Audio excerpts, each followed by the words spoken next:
ملخص الحلقة الأخيرة 28 من الموسم الأول مسلسل المشردون. رغم محاولة ديرفين منعه إلا أن الجميع يهب لمساعدة عزيزة ودفران في إقامة زفافهما، وعلى رأسهم جودة يشارك الإخوة هذه الفرحة وتحدث تطورات إيجابية في حياتهم تجعلهم سعداء.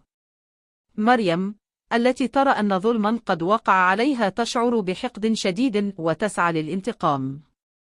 أما يفوز الذي يعتقد أن حمية قد تخلت عنه يرى أن السبب في ذلك هو الألم الكبير الذي سببه له دفران، في حين أن فيرت الذي يظن أنه عانى كثيرا بسببه يخطط للانتقام. بينما تعيش عزيزة ودفران والإخوة أسعد أيامهم لا يعلمون ما الذي ينتظرهم في المستقبل.